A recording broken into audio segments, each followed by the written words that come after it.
RSV info capsule पर ये है यादों की सेल्फी, जिसे आज एक बार फिर से आप सुनने जा रहे हैं शताक्षी के साथ एक और रविवार। दोस्तों, भारतीय सिनेमा के इतिहास की जब भी बात की जाती है तो कपूर खानदान का नाम जरूर सामने आता है। हिंदी सिनेमा में कपूर खानदान इकलौता ऐसा परिवार है जिसकी 4 पीढ़ियां फिल्मों से जुड़ी रही हैं। इसे भारतीय सिनेमा का पहला फिल्मी परिवार भी कहा जाता है। इस फिल्म ने कई सुपरस्टार दिए, कई दमदार एक्टर दिए, कई निर्देशक दिए, कई कैरेक्टर आर्टिस्ट भी दिए और कई अभिनेत्रियां भी दी। बॉलीवुड में कई परिवार आए और गए, लेकिन कोई भी कपूर खानदान की तरह पीढ़ी दर पीढ़ी अपने पैर जमाता नजर नहीं आया। ये परिवार बॉलीवुड का सबसे प्रभावी परिवार भी कहा जाता है। पिछले 8 दशकों से भारतीय पॉप संस्कृति में इस फैमिली का खास योगदान रहा है। आज हम आपको इसी परिवार के एक ऐसे सदस्य के बारे में यादों की सेल्फी में बताएंगे जिसने कम उम्र में काफी प्रसिद्धि और सफलता हासिल की, लेकिन इसके बावजूद वो गुमनामी के अंधेरे में खो गया। ये शख्स है त्रिलोक कपूर, जो पहले कपूर हीरो थे, जो इंडस्ट्री के टॉप स्टार बने और गुमनामी के अंधेरे में भी खो गए।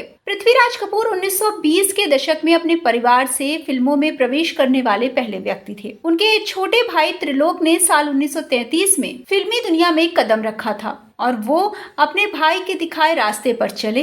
21 साल के त्रिलोक ने 4 दरवेश में मुख्य भूमिका के साथ अपने एक्टिंग करियर की शुरुआत की। उसी साल सीता में अपने भाई पृथ्वीराज के साथ भी उन्होंने काम किया। पृथ्वीराज ने ज्यादातर खलनायक और सहायक किरदार निभाए, लेकिन त्रिलोक फिल्मों में हीरो बने। 1930 के दशक के अंत तक उन्होंने खुद को हिंदी सिनेमा के शीर्ष सितारों में से एक के रूप में स्थापित कर लिया था।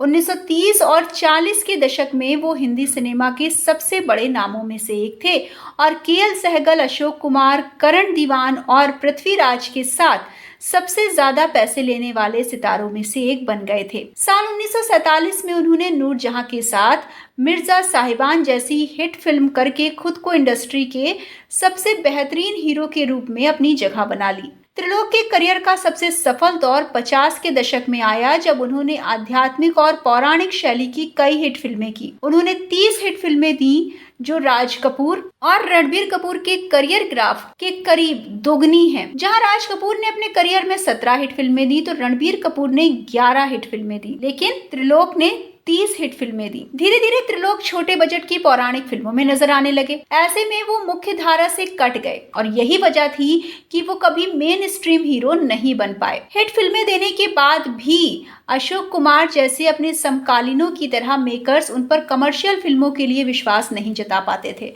1960 के दशक के बाद त्रिलोक कपूर ने कैरेक्टर्स रोल करने शुरू किए और छोटी छोटी भूमिकाएं निभानी शुरू की। उन्होंने जय संतोषी माँ, मैं तुलसी तेरे आंगन की, दोस्ताना और गंगा जमुना सरस्वती जैसी फिल्मों में छोटी छोटी भूमिकाएं निभाई। 1988 में 76 साल की उम्र में उनका निधन भी हो गया। तो ये थी कपूर खानदान के उस एक्टर की कहानी जिसे शायद आप भी ठीक से पहचानते नहीं होंगे। और ऐसे ही और सेल्फीज के साथ आपसे जरूर होगी मुलाकात अगले रविवार को।